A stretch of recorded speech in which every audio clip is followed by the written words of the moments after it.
ou bonsoir selon l'heure à laquelle vous allez regarder cette émission. Je suis mademoiselle Marilyn Mesui, chargée communication au pôle national de promotion de l'emploi. Et aujourd'hui, nous sommes avec madame Assoumou Nadia qui va essayer de nous faire un peu le bilan du projet Un taxi, un emploi, un avenir.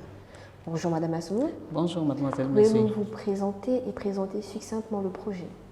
Alors, je suis Nadia Assoumou, chef de division emploi jeune au pôle national de promotion de l'emploi et par ailleurs chef de projet du projet Un taxi, un emploi, un avenir. Le projet Un taxi, un emploi, un avenir a pour objectif d'insérer nos compatriotes dans le métier de chauffeur de taxi afin de les rendre autonomes. C'est un projet qui a une durée de 4 ans. Pour la mise en œuvre de ce projet, nous avons souscrit un crédit auprès d'un établissement financier de la place que nous devons rembourser donc en 48 mois. À la fin du projet, les bénéficiaires seront titulaires du véhicule, de leur propre véhicule. Donc, ils vont pouvoir garder ce véhicule sans dépôt de caution, sans frais supplémentaires. Et la finalité, en fait, de ce projet, c'est de faire de ces personnes des gestionnaires de flotte. Donc, 4 ans après, ils auront un véhicule. 1 an ou 2 ans après, on va voir comment pouvoir faire en sorte qu'ils puissent acquérir un deuxième véhicule. Et qui dit deuxième véhicule, dit donc qu'ils vont pouvoir créer un emploi supplémentaire parce qu'ils vont devoir recruter un chauffeur pour soit le premier véhicule, soit le deuxième véhicule. Au 6 janvier 2023, est-ce que vous pouvez essayer de nous faire un peu le bilan de ce projet? Alors, le projet Un taxi, un emploi, un avenir a été lancé le 7 avril 2022 par une première cohorte de 10 chauffeurs. Le 1er décembre 2022, nous avons lancé la deuxième cohorte de 11 chauffeurs. Donc, aujourd'hui, nous avons 21 véhicules en circulation dans Libreville et ses environs. Donc, qui dit 21 véhicules dit bien 21 chauffeurs. Donc, aujourd'hui, nous avons 21 Gabonais qui sont au volant de ces véhicules à usage de taxi. Aujourd'hui, après 9 mois d'exploitation, nous pouvons dire que le taux de remboursement du crédit souscrit, je vous ai dit au départ que nous avons souscrit un crédit, est d'environ 19%.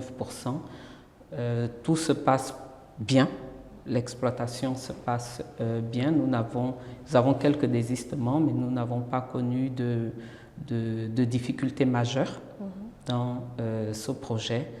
Voilà ce que je peux dire comme bilan succinct à mi-parcours. Alors, nous savons que le 2 octobre 2022, il y a eu une assemblée générale entre l'équipe pilote du projet et les bénéficiaires du projet, je pense, de la première cohorte. Alors, pendant cette assemblée générale, qu'est-ce qui s'est dit? Quelles sont les décisions qui ont été prises? Alors, il s'agissait là vraiment d'une grande réunion de travail. J'ai envie de dire que c'était plus qu'une assemblée générale, c'était vraiment une réunion de travail parce qu'il fallait faire le point à mi-parcours du projet. Nous nous sommes rendus compte effectivement que lorsque nous avons élaboré le compte d'exploitation, nous avons sous-estimé certaines rubriques, des rubriques importantes. Nous avons sous-estimé certaines rubriques et nous en avons omis d'autres. Donc, nous ne pouvions pas modifier ce compte d'exploitation tout seul, nous, équipe de projet, dans notre bureau, sans les principaux concernés. Donc, nous avons eu une grande séance de travail avec les bénéficiaires de la première cohorte, parce que c'était eux qui étaient en activité à ce moment-là.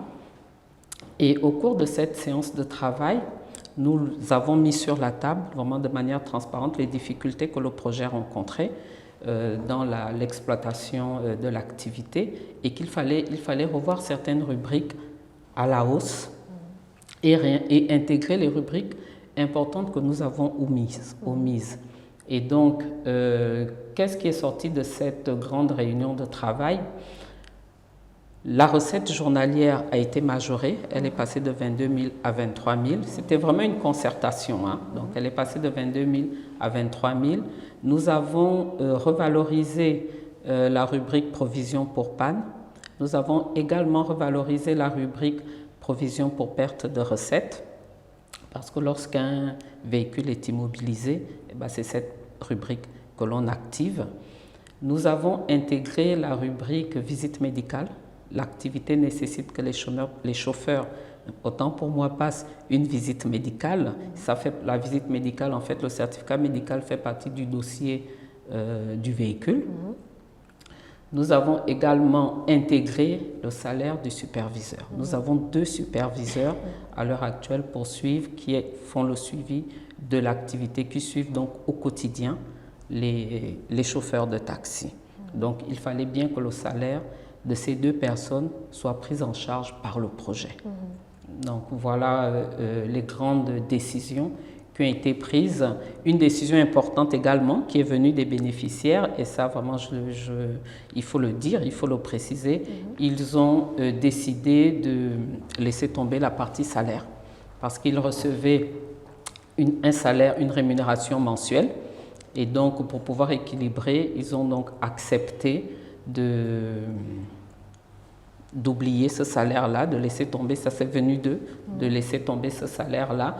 Et pour compenser, nous leur avons donné la journée de dimanche. Nous avons accordé le dimanche parce que le dimanche était le jour de repos. Estimé qu'il fallait qu'ils se reposent, que le véhicule aussi se repose, si on peut dire qu'un véhicule se repose.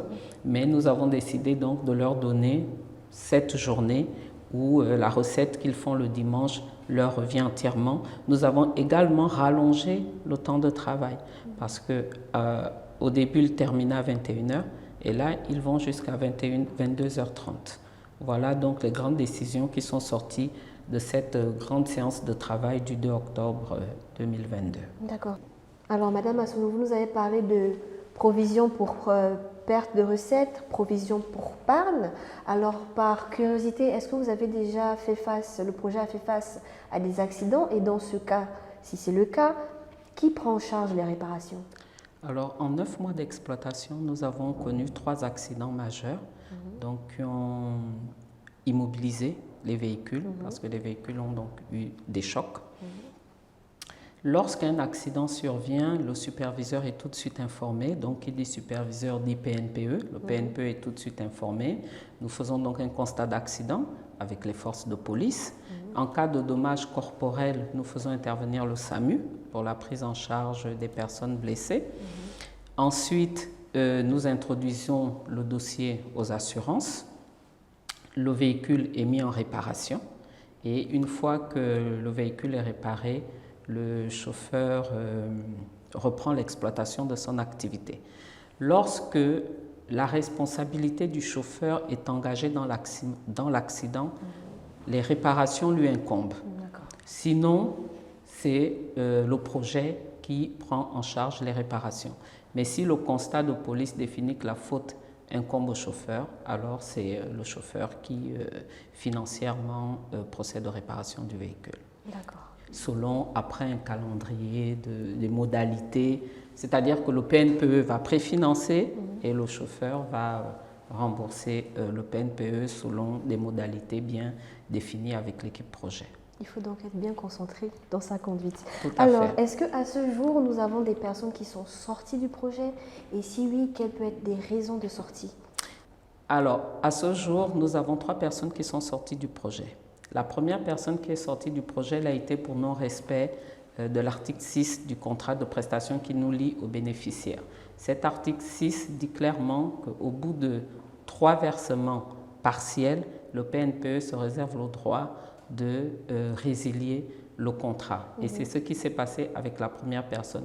Bien sûr, ça n'a pas été fait brusquement. Cette personne a été interpellée plusieurs fois. La première fois, cette personne a été interpellée. Attention, la deuxième fois et la troisième fois, bon, il a bien fallu respecter les engagements. La deuxième personne qui est sortie du projet, c'est une démission. C'est une personne qui a tout simplement décidé elle-même de mettre fin au contrat de prestation qui l'a lié au PNPE. Cette personne n'avait aucun problème de versement. C'est vraiment pour des raisons personnelles. Je pense qu'elle a dû quitter Libreville. C'est vraiment pour des raisons personnelles. Et la troisième personne qui est sortie du projet l'a été pour non-respect de l'article 6, donc le versement hebdomadaire de la recette, et la violation de l'article 11 du contrat de prestation. L'article 11 du contrat de prestation dit que le chauffeur n'a pas le droit de céder le véhicule à une tierce personne. Or, cette personne l'a fait, donc non seulement elle n'a pas respecté l'article 6 parce qu'elle a eu plusieurs versements partiels, et en plus, elle a cédé à un moment le véhicule à une tierce personne sans l'autorisation du PNPE. Donc voilà les 3 cas qui nous ont amenés à résilier 3 contrats de prestation depuis 9 mois que le projet est en activité. D'accord, on voit bien que le projet est suivi, qu'il est important de respecter les engagements, Tout à fait. respecter les articles qui ont été acceptés et signés. Exactement. Du coup, quels conseils pourriez-vous donner aux actuels bénéficiaires et aux futurs, les personnes qui pourraient être intéressées? Alors aux actuels bénéficiaires, aux personnes qui pourraient être intéressées, c'est de leur dire que lorsque l'on signe un contrat, on doit le respecter. Tout à fait. On doit respecter les termes de ce contrat. Donc la première chose, c'est ça. Quand on s'engage dans un projet, on s'engage en pleine connaissance de cause.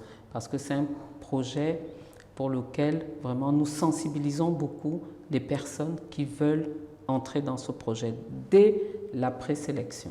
Dès la phase de recrutement, nous faisons des sessions de sensibilisation, des sessions d'information pour que les personnes comprennent que c'est vraiment un projet qui nous tient à cœur, nous PNPE. Nous voulons vraiment que ce projet réussisse. Nous sommes à 9 mois d'exploitation. Pour l'instant, ça va. Bien sûr, il y a eu quelques accidents, des personnes qui sont sorties, mais sur 21 véhicules en circulation, sur 21 chauffeurs, je pense qu'on peut dire que ça va, le projet se déroule, se passe très bien, ça se passe très bien. Donc, sensibiliser les chauffeurs, les sensibiliser également sur leurs responsabilités. Lorsqu'ils sont au volant de leur véhicule, ils doivent faire attention au code de la route, respecter le code de la route, respecter les forces de police, respecter les forces de l'ordre. Donc, il y a eu quelques frictions, mais on a pu arranger cela avec les forces de police. Donc, leur dire également que c'est un projet gouvernemental inscrit dans le programme, dans le plan d'accélération et de transformation. Je vous ai dit dès le départ que c'est Madame le Premier ministre, chef du gouvernement, qui elle-même procède à la remise des clés. Donc, c'est vraiment un projet qui tient à cœur aux plus hautes autorités de la République. Et donc, il faut que les bénéficiaires actuels et les prochains comprennent que c'est un projet dont nous souhaitons qu'il soit étendu sur l'ensemble du territoire national. Nous ne voulons vraiment pas qu'il s'arrête. Donc, c'est un peu ces conseils que je voulais donner aux bénéficiaires, aux personnes qui nous regardent, aux potentiels bénéficiaires. Prendre soin du véhicule, en prendre soin en bon père de famille, parce que ce véhicule va leur revenir. On ne changera pas de véhicule. Au bout de 4 ans, ces véhicules vont leur revenir. Donc, c'est leur véhicule, c'est leur outil de travail. Il faut vraiment qu'ils en prennent soin. D'accord. Merci Madame Assoumi. C'est moi qui vous remercie. D'accord. Nous retenons donc le projet Un taxi, un emploi, un avenir. 21 véhicules en cours qui sont dans les ruelles de Libreville, 2 superviseurs, un prêt qui se fait rembourser au fur et à mesure et des bénéficiaires qui doivent être responsables au volant, respecter le contrat qu'ils ont signé. Nous espérons vous revoir dans 6 mois pour refaire un bilan en cours de route. Merci mesdames et messieurs et à la prochaine.